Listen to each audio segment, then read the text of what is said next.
Hello, hi guys! Magandang hapon sa inyong lahat.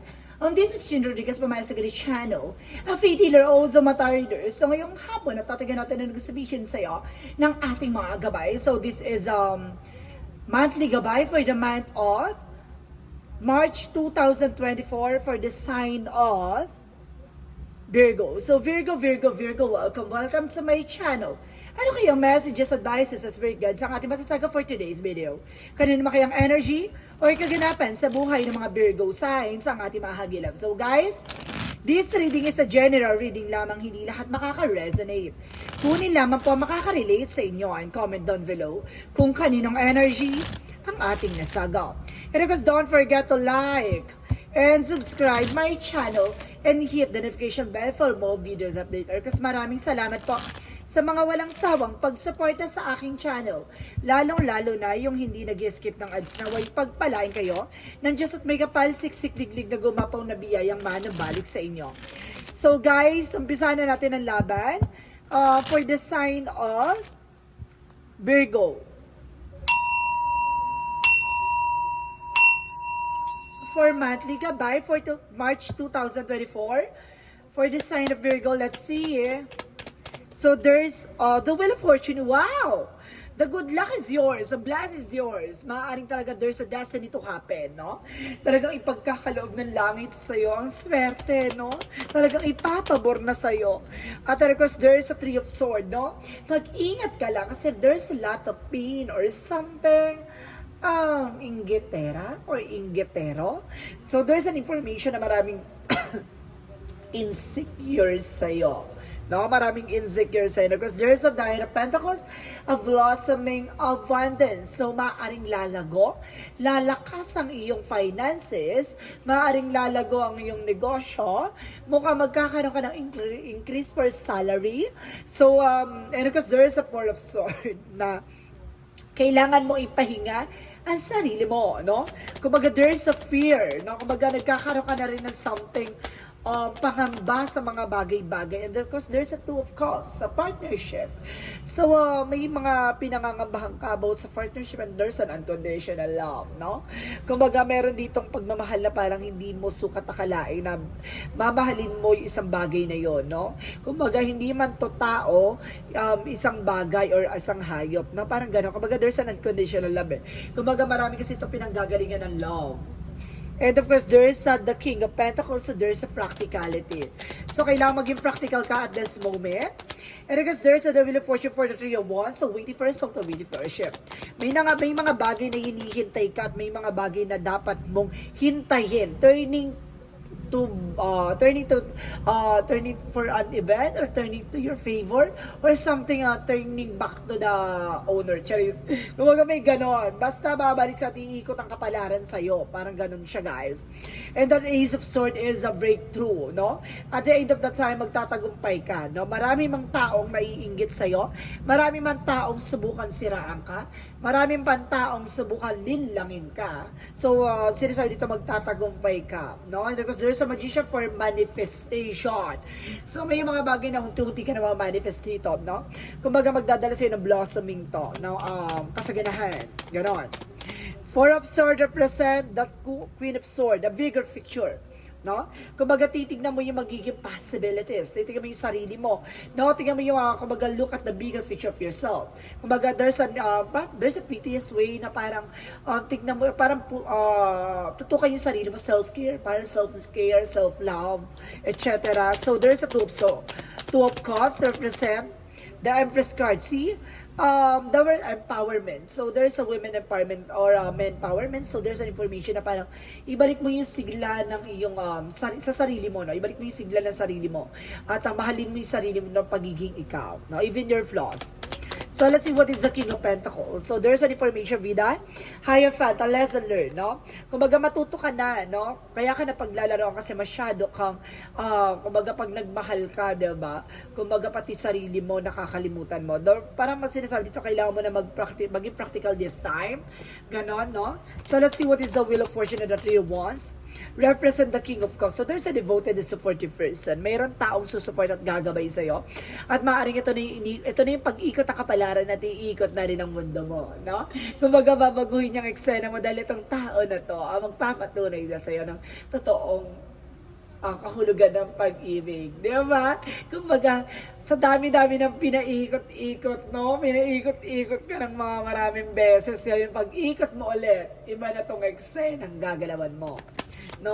Kumbaga, ang pag-ikot na to ay, kumbaga, sila na yung mapapaikot-ikot mo din. Ganun. The Three of Swords and the Ace of Swords represent the devil. So, there's an information. See? There's a Three of Swords.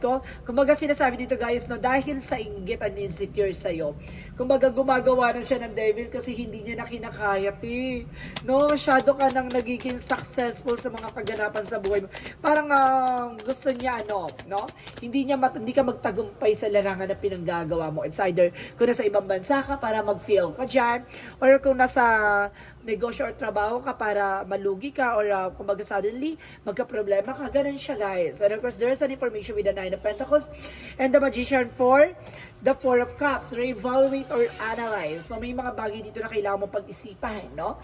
Kailangan mo i-clear out, no? Kumbaga, may mga bagay dito na kailangan mong mag-obserba, no? Kailangan mong i-analyze and visualize. So, let's see. What is the Four of Swords and Queen of Swords? There's a Page of Cups. Listen to your intuitions. Listen to your gut feeling. Listen to your inner voice, no? Kumbaga, tingnan mo yung magiging bigger picture of yourself, no? Kumbaga, tingnan mo yung pahiwatig or signs ng ating mga gabay, no? There's a vision and intuition na hinahatid sa'yo. So, kailangan mo lang lakasan ang pakiramdam mo. So, let's see what is the Two of Pentacles and the Empress cards. So, represent the Hangman, no? Baguhin mo ang iyong pananaw. Baguhin mo ang iyong perspective. Baguhin mo ang iyong mindset. Baguhin mo yung thoughts mo, no? Kumbaga, there's a delays and cancellation that because of your own sickness, no? Kumbaga, yung sarili mo kasi yung nagbibigay sa'yo ng negatibo. Kaya iwasan mo pag-iisip, iwasan mo yung pagiging pagdadrama, at iwasan mo yung ego and pride. So, let's see what is the King of Pentacles and the Hierophant. So, there's a full card. A step by step, no? Ganun talaga, kung gusto mo magtagumpay, kailangan mo pagtiyagaan, no? Kumbaga, wala namang agarang na nanalo, wala namang agarang na, kumbaga, na pagtatagumpay sa mga bagay-bagay. Kailangan mo talaga pagsikapan at pagtiyagaan yung isang bagay na kung gusto mo talaga, no? So, let's see what is the outcome. Ang pinaka-outcome for you for this month is the Queen of Cups, healing, no? Magkakaroon ka na ng healing dito. At the same time, there's a chart card. There's a movement. So, maraming parating ngayong buwan na to na magdadala sa iyo ng healing process and healing progress. So, let's see. Additional messages for your career. Sa career mo naman, there is a Two of Swords. So, there is an indecisions. May mga bagay dito na parang gusto mo pagdesisyonan o nahihirapan kang pagdesisyonan. At the same time, there's the lovers na may kinalaman ng love life, no? Ang iyong negosyo. So, ibig sabihin, there's a partnership. Additional messages for love life. So, there's a Seven of Swords. There's a cheating lying on you, no? It's either yung person mo yung nagloloko o yung, kumbaga cross-watcher out there, baka yung person mo yung nagloloko, no? Or ikaw yung nagloloko. Because there's another one, so slow and steady, no? Panatiliing kalmado kasi hindi ka pa sigurado. Ganon. So, let's see additional messages for the health. Sa health mo, there's a Seven of Wands. Protection mo yung sarili mo kasi may taong gumagawa ng hindi maganda sa'yo. The Nine of Wands is up in practicality. Security, kailangan maging secure ka sa sarili mo, maging secure ka sa kumbaga sa pinangahawakan mo, no? There's a Seven of Wands by protection. Protection mo on love life, career, finances kasi itong gumagawa sa'yo, tatargeting ka sa lahat ng aspeto. No? So let's see what is the magical fairy messages. For magical fairy messages for you is there's a spring. So there's an information that you desire fully manifest that the flowers begin to bloom. So talaga magsisimula na magyabong, no? Yayabong ang negosyo mo, yayabong ang love life mo. And of course, parang sisigla ang iyong health. Ganon. So let's see what is additional messages for Yin and Yang Oracle card. Oh my God. So there is a defeat, no? Kumbaga there's a divine intervention. May paalala sa iyo ang ating divine. Susubukin dito ang iyong pananampalataya. So let's see what is the Yin and Yang Oracle card pa. And there's an information by release. So see, kailangan mong alisin. Kung ano yung mga bagay na kailangan mong alisin. At the same time, there's an ego. I told you, ego fried drama. Oh my God. At there's a vanity. Vanity is yung mga walang kabuluhan, no? Yung mga luho, no? Iwasan mo yan. And there's an information by self-love. I told you so, diba? Kung kailangan mo mahalin ang sarili mo, ingatan mo ang sarili mo. At the same time, there's a third eye, no? There's a clarity. Bibigyan to ng kaliwanagan. No? Parang may sense kayo. Nasa-sense mo that there's something wrong. So let's see what is the chakra messages for you. For the chakra messages is isolation, no? Kumbaga napapalibutan ka ng negativity. Kumbaga hindi ka makakilos, hindi ka makagalaw, feeling mo lutang ka, ganon. At the same time, there's an insecurity. I told you so! Diba, may naiinggit behind your back. Diba? Mga inggit. Pera. And there's an information by confusion. See, nanggugulo to sa'yo. Ginugulo ang buhay mo, ti. Nako. So let's see what is Monsology. What is the Monsology? A new romantic cycle begins. So, magsisimula ng panibagong pakilig. Ito na yung pakilig. At paharot. Charis. And of course, nothing will come in this situation, no? Kailangan mo mag-take ng action, no? Kumbaga, kung hindi ka mag-take ng action, walang mangyayari sa situation. At the same time, guys, no? A time to give rather than take. Mas maganda ikaw yung gumugugol ng panahon kaysa ikaw yung humihingi ng oras. No? At atensyon. So, let's see what is an Archangel. Raphael, so the diet is more important here. So, kailangan mo mag-ayos ng diet, no? Kumain ka ng fruits and vegetables. At the same time, there's a massage. So, some of you are being stressed. So, nakakaramdam ka ng mananakit ng katawan. So, do more some exercise and do some more massage. So, there's an information by wait. So, may mga bagay na kailangan mong hintayin. Huwag ka masyado magpala desisyon. At the same time, there is a star brother. So, there's an information by loyalty and trust and protection. So, kailangan mo maniwala, magtiwala. At kailangan mo proteksyonan ng sarili mo. Proteksyonan mo ang grounds and territory mo. Because there is a breath of the cosmos. May will, tie will.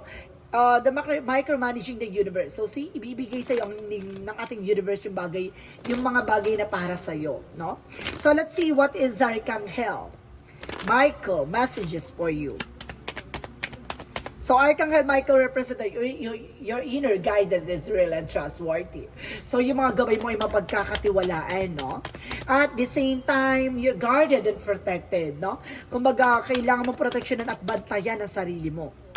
At ang pinaka-last card na sinasabi ni Archangel Michael, you're on the right path. Nasa tamang direction ka, ti. Napanood mo tong video na to, tumugma sa'yo, alam mo na. So, let's see what is the Romance Angels. A romance angel, there's an honeymoon. So, some of you, if you are single, maaaring kailangan mo munang humarot. If you are separation, so kailangan mo rin humarot. If you are taken, harutin mo na ang dapat mong harutin. Charis. So, let's see what is the angel's answer. Angel's answer represent communicate clearly. So, kailangan mo makipag-communicate ng maayos, no? Makipag-collaborate ng maayos. At the same time, reconsider. No? Kailangan mo i-considera din yung mga bagay-bagay na nasa paligid mo. No? Kailangan mo rin maging aware sa mga bagay-bagay. And as your angels, no? Kailangan mo rin humingi ng gabay. Consider mo ang ating mga angel spirit and ating Panginoon na kailangan mong humingi ng gabay at protection sa kanila. So, let's see what is an angel's messages. Kailangan mong ipagdasal ganon. Kailangan mong mag-devote. Kailangan mong ipagdasal, mag-muni-muni ka, ipanalangin mo. Request paglilinis din. And there's an author. So, kumbaga ikaw yung magsusulat ng sarili mong pahina, no? Yung kwento mo, pagandahin mo. And there's a counseling. So, makinig ka sa mga something advices. Kumbaga na may mga taong tutulong sa'yo, tuturo sa'yo ng mga tamang gagawin mo. No? Marunong ka makinig. No? Masyadong matigas ang ulo, Additional messages for angel spirit guides. So there's an help, no? there's a health issue din dito, guys, no? Kung magatutukan mo yung health mo, dito ka tina-target para magkaroon ka ng something failure. And there's an adversity, no? Kung lahat ng mga challenges na yan, i-acknowledge mo yan, kasi lahat ng mga bagay na yan ay kailangan mong matutunan. At the same time, there's an imagination. No? Gamitin mo yung intuitions mo para makapag-create ka ng something, inspiration, and of course, imaginations, ganon. So let's see what is additional messages for angel spirit guides. So there's an relationship. So see, health. Oh my God. There's a relationship and health. Now see, talagang kaakibat nito ang relasyon at ang iyong kalusugan. And there's a past loved one, so there's an ancestor, no? Sinusuportahan ka ng iyong mga mahal mo sa buhay na yumao. At the same time, there's a healing, guys. There's a healing. Kailangan mo ng healing. At the same time, there's a flexibility. Kailangan mong flexible ka sa lahat ng mga sasabihin sa'yo. No? Kailangan open ka sa mga magiging possibilities. So, let's see what is the energy. The energy represents walking away. So, may mga bagay na kailangan mong talikuran, may mga bagay na kailangan mong iwasan. And there's a 7 chakra Archangel Uriel about sa finances, no? Tutulungan ka nating Archangel Uriel na para about sa finances mo ay yumabong at lumakas. At the same time, there's a patient. May mga bagay na kailangan mong mag-antay sa takdang panahon. So, let's see what is the Jesus loving quotes. Jesus loving quote said, all things whatsoever you shall ask in the prayer, believing you shall receive. So see, kung lahat daw ng mga bagay na pinagdadasal mo ay dapat na pinagdadasal, ay matatanggap mo ayon sa kalooban ng Diyos. So see, kung yung mga bagay na yun ay para sa'yo, at talagang kailangan mo at ipagkakalob sa'yo, no? Maniwala ka lang. So let's see what is the angel's number.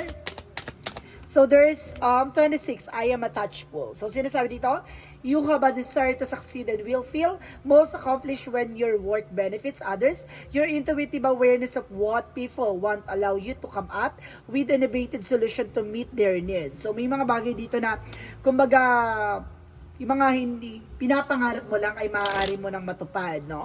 May mga bagay dito na kailangan mo lang talagang pagdaanan at may mga bagay dito na unti-unti mo nang masusolusyonan. So let's see what is the messages of life. Messages of life represent simplicity. So, sinasabi dito, today I choose to simplify my life. As I do so, my burdens lighten. I release my ego's need to understand, to prove and to control. Instead, I undertake every task with an open, humble heart. Seeing through the eyes of the child, I discover life in all its wonder and simplicity.